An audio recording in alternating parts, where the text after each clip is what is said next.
Hi everyone, Matt Bernier and Dan Illman taking a look back at the featured event from Keeneland Racecourse Saturday afternoon on Weekend Wrap. It was the Grade 1 QE2 Challenge Cup. 3-year-old fillies going a mile and an eighth on the turf course.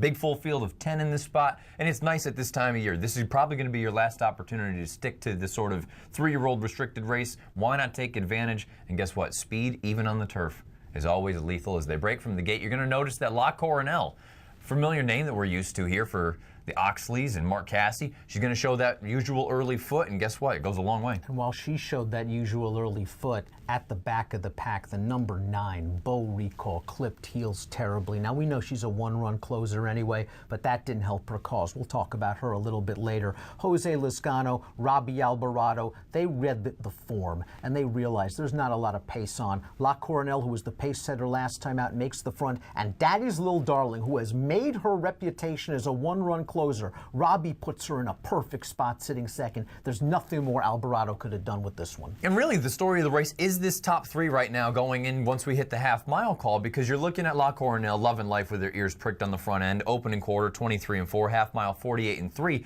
New Money Honey for Chad is in a beautiful position right now, tracking, and you would think at her best she's going to absolutely go at it and just take over this thing. Inside, you've got Daddy's Little Darling. The big story, to me anyway, is the disappointment with New Money Honey. New Money Honey now for the second time has not run well at Keeneland. And I think you have to wonder if it's a tale of two New Money Honeys. Keeneland's turf course it can be a horse for course. We know La Coronel loves it. New Money Honey, no excuse here, and hopefully everything's okay for her. As you see, Daddy's Little Darling just drafting in behind, waiting for her shot. But La Coronel has had all the best of it. Uni coming with a 3-wide bid. Might have been up against it from a pace standpoint a bit. I've always thought this distance a little bit long for her, and she flattens out. And you see right now, La Coronel, she's going for home. A little bit late with the lead change. She's going to do it right now. You see Daddy's Little Darling really getting into it. Again, Alvarado with a tremendous ride here. Uni, like you say, losing that ground and also at this distance, maybe up against it. Madame Dance-A-Lot from California with a belated bid, but the top 2, too much. Top 2, too much. Really digging down deep is La Coronel, but this race was won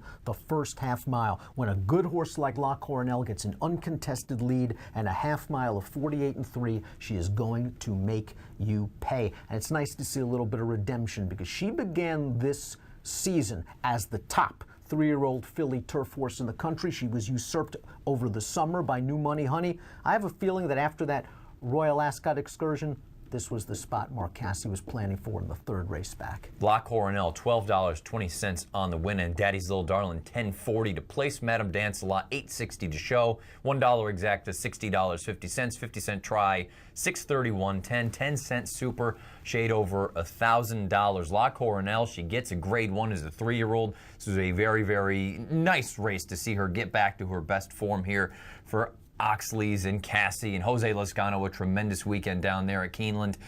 Look, La Coronel at her best is really, really good. The question now becomes, what do you do with her going forward? It sounds like they're going to pass on the Breeders' Cup, which I think is a smart thing to do. She earned a 101 buyer here and a 125 Timeform US rating. I do question. She's 3 for 3 at Keeneland now. Clearly, she loves that course. You know, is she really a kind of need to lead type at this point? I don't think so. I think in these last 2 races, there were not a lot of pace on. She's a good horse. Put her on the lead. It's not like she's going to sulk when she makes the lead, as we saw at Belmont. A lot of folks were disappointed at Belmont when she was run down late. I still think it was a natural progression of form that Casse wanted this race. This is the most prestigious race for 3-year-old filly turf horses, other perhaps than the Belmont Oaks.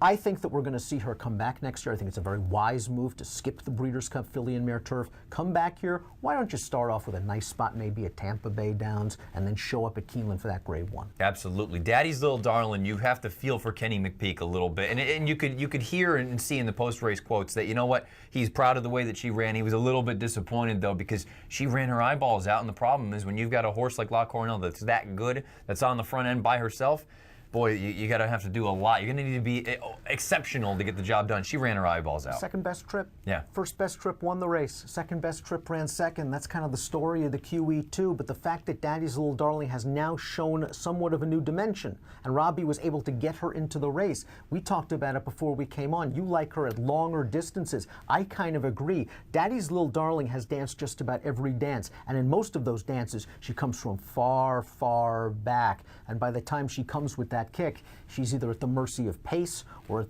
the mercy of any kind of traffic issues. If this can be a newfound running style, it really is going to work to her advantage. But she did have a very good trip. She had a perfect trip, a great ride from Alvarado. I think the big thing with Daddy's Little Darling that maybe she's fallen through the cracks a little bit is the amount of times that she has run on dirt, and you can't fault the connections for running her there because she's completely, she's multiple competent. Grade 1 place, grade stakes winner on dirt. She's certainly competent on the dirt, but I think all along they've even felt that probably the turf is what her home is going to be if she comes back as a 4-year-old. I think there are plenty of big races for Daddy's Little Darling. Could the argument be made that the most underappreciated 3-year-old filly is Madame Dance-A-Lot? Certainly. All she's done is run. Yeah. And I think there were a lot of questions. You know, this course was listed as firm. It is probably a little bit softer than what she's used to at Del Mar. But Madame Dance-A-Lot's own problem is herself. Yeah. It took her pretty much the entire length of the stretch to change leads in this race. And against the top quality horses, you pretty much have to do everything right. She ran really well. She was one of the few horses to come from further off the pace to make a dent in this race.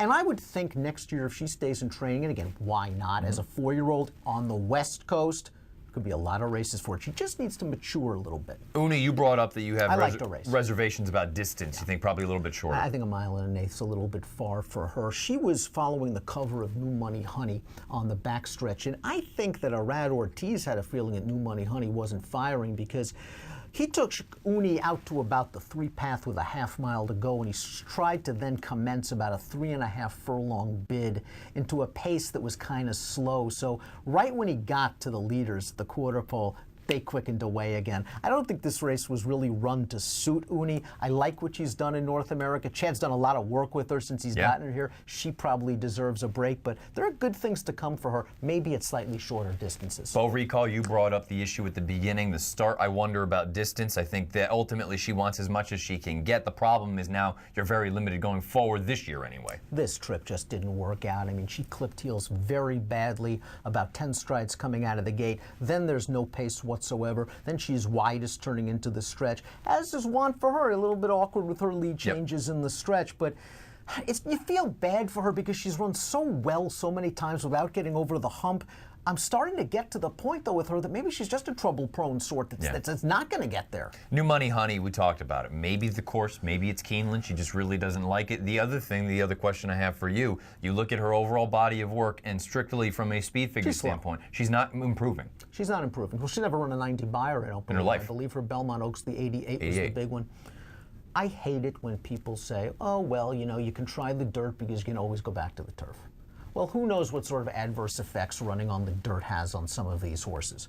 And they ran New Money Honey on the dirt. And again, you understand why the money is there. The 3-year-old filly championship, perhaps if she won the Alabama, was there. She didn't run well there. And I wonder if maybe that race got her a little sour. I've never liked that. It makes perfect sense, and I could be way off on it, that you always have the turf in your hip pocket. Well, if it ain't broke, don't fix it. You could make the case that after New Money Honey, when she had won the Belmont Oaks, she was the leading light. And then once we got to Saratoga, you can make the case that the leading light in the 3-year-old filly division on turf was Proctor's Ledge. She comes down here, and she's still running. What happened? Well, she was the lady of the lake. She won the 2 lakes up at Saratoga. I like that. And she was down in behind Dazzle Darling in this spot. A little bit of traffic turning into the stretch. I don't know. I don't want to say it's a Keeneland thing. I think maybe a lot of hard racing at a short amount of time, catching up to Proctor's Ledge. But let's make no mistake about it. She has had a really nice campaign. Fantastic. Brendan Walsh has been a breakout year for him as well. So, and you know what? If she comes back as a 4-year-old, there's no reason to think that there won't be some good things, especially at Gulfstream. Big races for Proctor's Ledge as well.